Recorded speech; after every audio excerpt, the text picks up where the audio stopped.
Hello and welcome back to the KCC channel. I'm Rob and I hope you are having a wonderful day today. Today I have 5 stories for you from the Malicious Compliance subreddit. Before we start, this video is sponsored by my 3D printing website. Check out dangly3d.com where you can get your hands on your own 3D printed Carmen Chameleon channel mascot. And yes, it comes complete with cookies. We've got a bunch of other items on there right now as well, like these adorable kitty earrings, even some cute penguin earrings, this keychain, this keychain, this keychain, and this keychain, and a bunch of different dragons as well. Check them all out on my website, dangly3d.com, linked in the description down below. Alright, on to the stories, let's jump right in. This story comes to us from Sparks32. Boss can't hire with crappy wages, so demotes me instead. Okay, but it'll cost you £1 million. A few years ago, I worked at a janky 2-bit company. The boss thought he was Billy Big Bollocks and God's gift simultaneously. He had such a big head, I'm surprised he could get through doorways. He used to drink beer at his desk for lunch and would often arrive at work late. He was also an insufferable muscle bro and walked around as if carrying rolls of carpet under each arm. Prick. A few months into my time there, the company starts winning large orders, so he asks me to set up a small-scale production line to increase capacity, and tells me the new hire will be situated there. I design it, set it up, test it all works, and I'm feeling a sense of pride with what I've accomplished. It worked like a dream. I was confident it would work really well for the new hire. Because I'm an engineer by trade, everything was perfect, and only I knew how to fix the broken crap. Nobody else asked how it worked before making some very detrimental decisions. A while later, there was an issue. He couldn't hire anyone willing to accept such a crappy wage and boring work. So Billy Big Bollocks had a bright idea to demote me and make me governor of my creation. No way, not for £9,000 or less. I immediately started job hunting, and I told him if that's your final offer, regard tomorrow as my final day. He panics that he's committed the company to a £1 million order due for shipping in 3 days' time. During his alcohol-fueled panic, he tells me to write up highly detailed technical manuals and processes for my replacement. The production line included some precise handwork.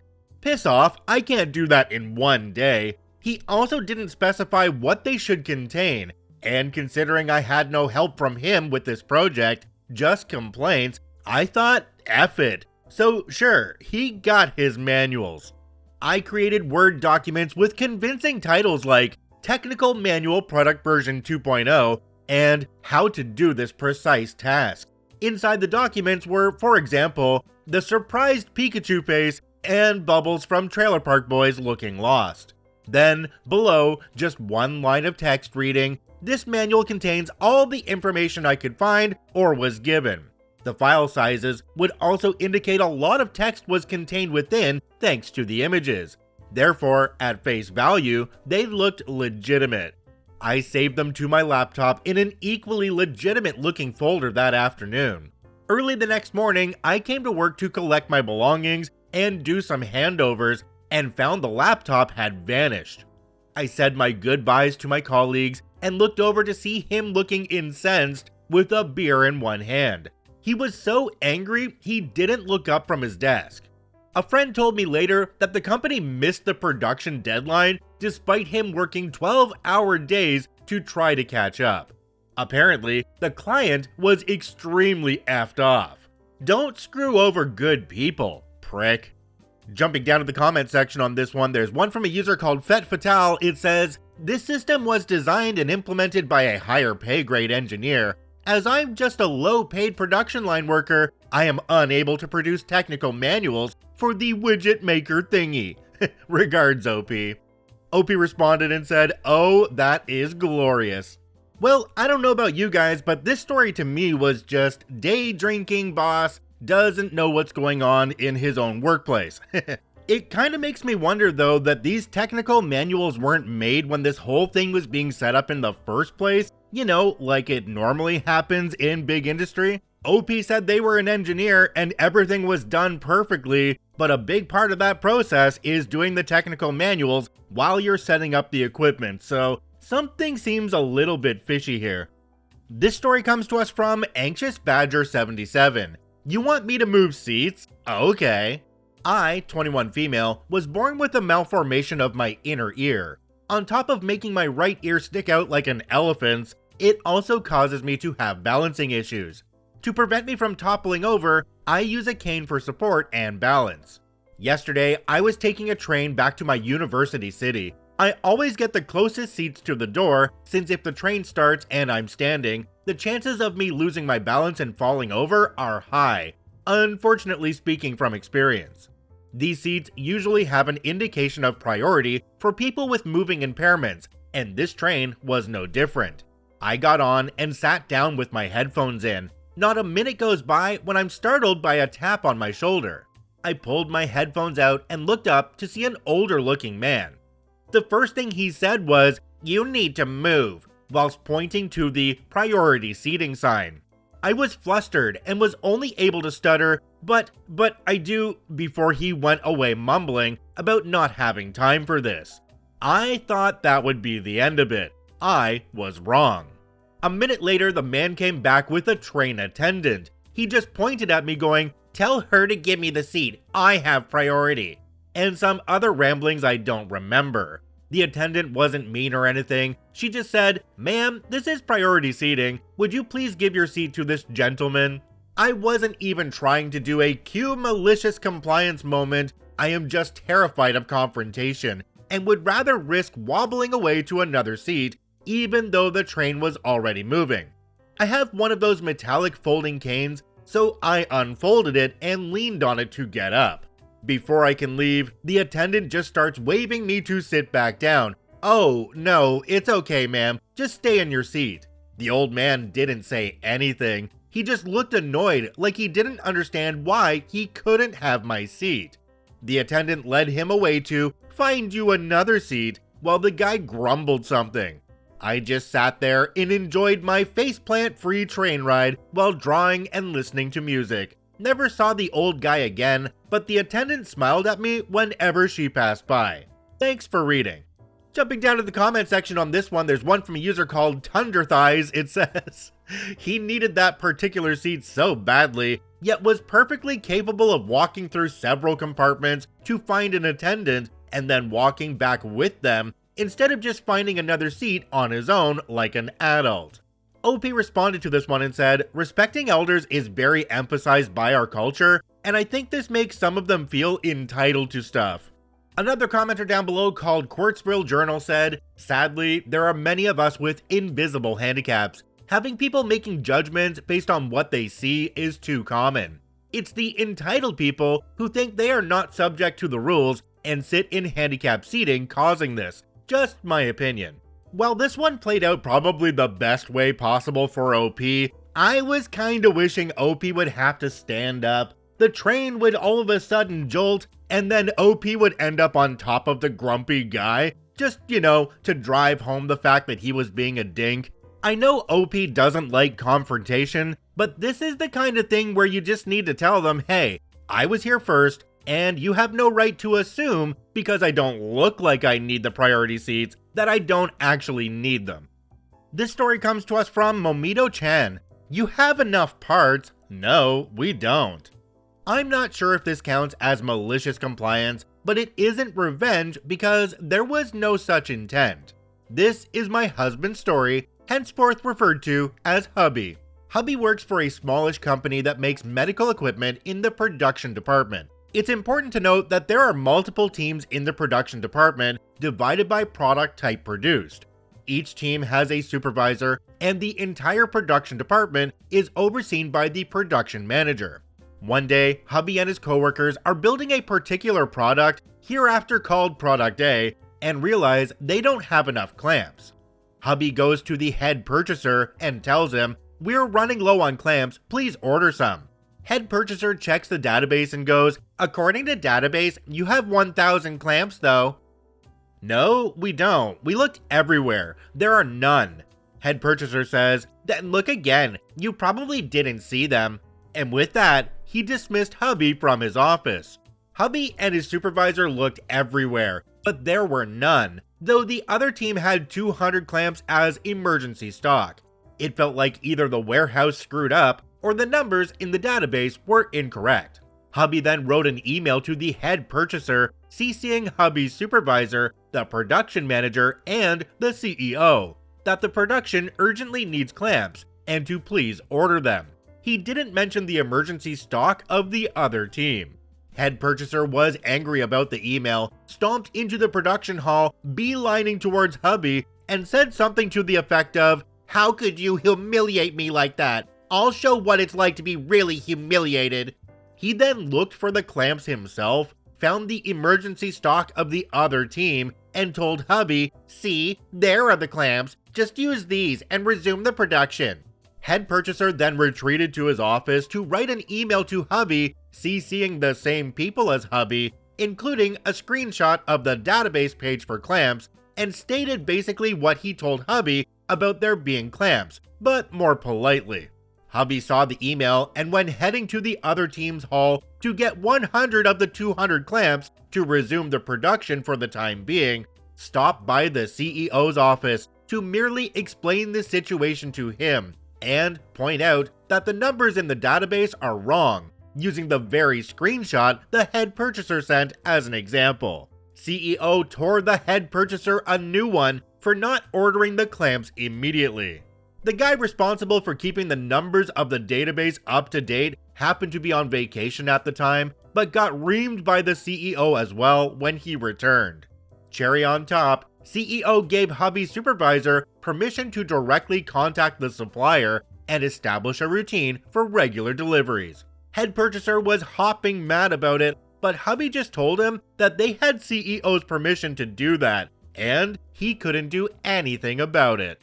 Jumping down to the comment section on this one, there's one from a user called AndroShalforce1. It says, "Regardless of if you have more parts or not, deal with the immediate problem. Order more. It sounds like you're going to use them anyway. Then figure out what happened to the missing ones. Is the inventory out? Are there other teams hoarding reserve stock? Were they counted incorrectly? Were they defective and not removed from inventory?" OP responded to this one and said, "I didn't mention it because it was irrelevant to the story in my eyes, but according to Hubby, the database guy is also drawing up and inputting blueprints for the products, and with that, how many of which parts are needed for what product. But he was lagging behind on that. Thus, a bunch of the blueprints in the database are obsolete. This in turn made the purchaser order the wrong amounts of parts for a while. Database guy has since been told to fix that mess yesterday." Another user down below called SquidKing1000 said, "Later conversation with purchaser. What would you say you do around here?" I don't know, OP. I think you could have squeezed a little bit more malicious compliance out of this one. It was pretty neat to see the CEO clamp down on that behavior really quickly though. A good boss can really hold together a business. This story comes to us from Big Fish Bunny. "Can't pocket this key." Not very exciting, but it was still effective. I used to be the overnight cashier at a large grocery chain that was open 24 hours. I worked 5 nights a week with the weekends off. The cigarettes were kept behind the service desk, which had a locked half door that had to be unlocked in order to access the area. The key to unlock the door was on a regular keyring, and I would keep it in my pocket all night because I had to get cigarettes for customers. In the mornings, I would drop the keyring off in the office and it would be waiting for me when I came back into work the next night. There was another cashier who worked the other 2 overnights during the weekend. He developed a habit of taking the keyring home with him. I would end up having to jump over the counter to get into the area, and the daytime employees were pretty annoyed with having to leave the door unlocked all day. After the weekend cashier did this for a month straight, a manager ended up putting the key on one of those large sticks that are often used in gas stations for restroom keys. I felt like a fool having to carry around a big restroom key stick when I was not the one who couldn't remember to leave the regular keyring in the office when I got off work every day. I asked my manager why I had to suffer the punishment of another employee's incompetence, and the manager just explained how we have to make sure the key doesn't accidentally get misplaced or taken home again, and the giant stick is a way to accomplish that. That night, I purchased a large padlock. I used the padlock to lock the key stick to the front of a shopping cart. I then made large signs on poster board that said "key cart" and put it on both sides of the cart. To open the door, the whole cart had to be rolled up to the door close enough to get the key into the keyhole. It was a bit of a spectacle and a pain in the butt to do. The next night when I came into work, my manager was pretty irritated about the key cart. I told him I was just being proactive and that someone could still take the key home even on the stick, but no one would be able to take the key home if it's attached to an entire cart. It stayed like that for another day, and then it was back to its original keyring that I could put in my pocket. Jumping down to the comment section on this one, there's one from a user called Pandora-tastic. It says, "You padlock the cigarette key to a shopping cart? Where is the key to this stupid padlock?" OP starts wheeling in a second shopping cart. About that. Another commenter down below called Chatty D said, "This story would only be better if you worked at a store where you need a quarter to use the shopping cart. I need a pack of Marlboro Reds. No problem, sir. Can I borrow a quarter? I'll give it right back." I feel like if there was such an issue with that one employee taking the keys home the whole time, maybe they should have been reassigned to a different department, or maybe they should have been working during the day when there were other people there and the keys didn't need to be on them. Another thing that had me wondering is if OP was responsible with the keys, which it sounds like they were, why didn't they just take them off the stick for their shift and then put them back on the stick when they were done? I feel like that's something that could have been done to make this situation a lot easier. This story comes to us from I Think I Saw a 2. You want more details? You got it. This wasn't me directly, but a colleague and a close friend. Many years ago, we both worked in IT at a company. We were in the design team. We would handle future architecture, design, and major upgrades for the systems. My friend, Doug, was working on the phone system upgrade. This was a major version upgrade for the phone management system. We had a change control process in place that involved writing up a brief about the change, which was distributed to the respective heads of affected areas, who would approve it to go to Change Control Board, CCB. Once at the CCB, the same people would ask questions and then either approve or deny the change. The manager for the operations team, Dickhead, did not like myself or Doug, decided we were a threat to him despite us not caring about trying to get up the ranks there. We just wanted to do the job we enjoyed. Dickhead had made it his prerogative to do whatever he could to make us look bad. Now, for this change, Dickhead had done a similar change a few years prior, so Doug used Dickhead's original change request as a template to copy off. Dickhead, being the butt-hat that he is, sent an email to all involved in the change board, including the branch head, saying the change request was lacking information, and recommended everyone reject the change until greater details are provided. Cue Malicious Compliance. Doug was not only a very efficient and effective worker, but a brilliant wordsmith, and wrote top-tier technical documents. As the CCB would only sit once a fortnight, and he now had to wait 2 more weeks to submit, he had plenty of time to provide details. What is meant to be a simple 1-page overview of the change was turned into a 120-page document, with every single aspect of the change covered in excruciating detail. Next, CCB comes around and Doug fronts the CCB for questions. Dickhead thought he would be smart and asked technical questions to try to sound smart. Every single one was met with Doug tapping the printed version of the change request he brought with him. Dickhead never tried that stunt with us again after that. His hatred for us eventually led to him getting demoted by his own actions, but that's a story for another day. OP added an edit at the bottom. It says, "Apologies for any run-ons or tangents. I am not the wordsmith. This is why Doug always helped me with anything important, including my wedding vows and my eulogy for my best mate's funeral." It is so much fun to put a manager into their place, especially one that treats you like absolute crap. You know, those managers who think their crap doesn't stink? The ones that are the big fish in the tiny little pond? Yeah, those ones. Those are the ones that are so much fun to put right in their place at any opportunity you can. Yeah, screw you, Rick. Did you know that every single KCC video is uploaded in podcast form? Just search for Karma Comment Chameleon Podcast on every major podcasting platform. Thank you for watching and listening. I hope you have a wonderful day, and we'll see you tomorrow.